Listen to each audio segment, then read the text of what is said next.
Hello everyone, ఈరోజు మనము ఈ వీడియోలో ఈజ్, యామ్, ఆర్ గురించి నేర్చుకోబోతున్నాం.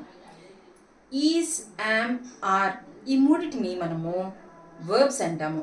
మనం డిఫరెంట్ టైప్స్ ఆఫ్ వర్బ్స్ని అంతకుముందు క్లాసెస్లో నేర్చుకుని ఉంటాము, like action verbs, helping verbs ఇలాగా. అయితే ఈజ్, యామ్, ఆర్ ఈ మూడింటిని లింకింగ్ వర్బ్స్ అని అంటారు. సో ఈరోజు వీడియోలో మనము ఈజ్ ఎలా యూజ్ చేయాలి, ఎప్పుడు యూజ్ చేయాలి, యామ్ ఎలా యూజ్ చేయాలి, ఎప్పుడు యూజ్ చేయాలి, ఆర్ ఎలా యూజ్ చేయాలి సెంటెన్సెస్లో అనే విషయాల్ని మనము ఈరోజు చక్కగా నేర్చుకోబోతున్నాం. కాబట్టి ఈ వీడియోని ఫస్ట్ నుంచి చివరి వరకు చూడండి. సౌజన్య టీఎల్ని సబ్స్క్రైబ్ చేసుకోండి. ఈజ్ అనే ఈ లింకింగ్ వర్బ్ని ఎప్పుడు ఎలా యూజ్ చేస్తారో మనం ఈ వీడియోలో చూద్దాం. ఈజ్ అనే లింకింగ్ వర్బ్ హీ తర్వాత ఈజ్ వస్తుంది, షీ తర్వాత ఈజ్ వస్తుంది, అలాగే ఇట్ తర్వాత ఈజ్ వస్తుంది, అలాగే దిస్ తర్వాత ఈజ్ రాయాలి, దట్ తర్వాత ఈజ్ రాయాలి, అలాగే నౌన్ తర్వాత ఈజ్ రాయాలి. For example, he is a boy, she is a girl, this is a book, that is a book, the book is on the table. So ఇలాగా he, she, it, this, that తర్వాత noun, వీటి తర్వాత is అనే linking verb వస్తుందనేది మర్చిపోకుండా గుర్తుపెట్టుకోండి. So ఈజ్కి సంబంధించిన కొన్ని work షీట్స్ని మనం పిల్లలతో చేయిస్తే అస్సలు మర్చిపోరు. సో ఎగ్జాంపుల్స్తో కనుక మనం వర్క్ షీట్స్ని పిల్లలతో చేయిస్తే వాళ్ళు ఎప్పటికీ గుర్తుపెట్టుకుంటారు. కాబట్టి మనము ఈజ్ అనే ఈ లింకింగ్ వర్బ్ని పదే పదే he, she, it, they, that, నౌన్తో యూజ్ చేస్తారని పిల్లలతో పదే పదే రిపీట్ చేస్తూ చెప్పించండి, అప్పుడు అస్సలు మర్చిపోరు. అయితే ఫ్రెండ్స్, ఇప్పుడు ఆర్ అనే లింకింగ్ వర్బ్ని ఎప్పుడు యూజ్ చేస్తారు అనేది తెలుసుకుందాం. ఆర్ అనే లింకింగ్ వర్బ్ని వి తర్వాత యూజ్ చేయాలి, దే తర్వాత యూజ్ చేయాలి, యు తర్వాత యూజ్ చేయాలి, అలాగే ప్లూరల్ నౌన్స్ తర్వాత యూజ్ చేయాలి.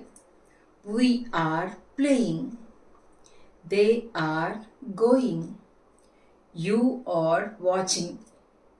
యు అనేది కూడా ప్లూరలే కదా, అంటే పర్సనల్గా కూడా యు అని మెన్షన్ చేస్తాము, వెరస్ యు అనేది ప్లూరల్ నౌన్ కింద కూడా యూజ్ చేస్తాం. కాబట్టి you are watching, and books are on the table. ఇందాక మనము ఈజ్ ఉపయోగించినప్పుడు the book is on the table అన్నాం. ఇప్పుడు ప్లూరల్ నౌన్ కాబట్టి books are on the table అని చెప్తున్నాను. సో డియర్ ఫ్రెండ్స్, ఆర్ అనే లింకింగ్ వర్బ్ని ఎప్పుడెప్పుడు యూజ్ చేయాలో మళ్ళీ ఒకసారి నేను చెప్తాను, జాగ్రత్తగా వినండి.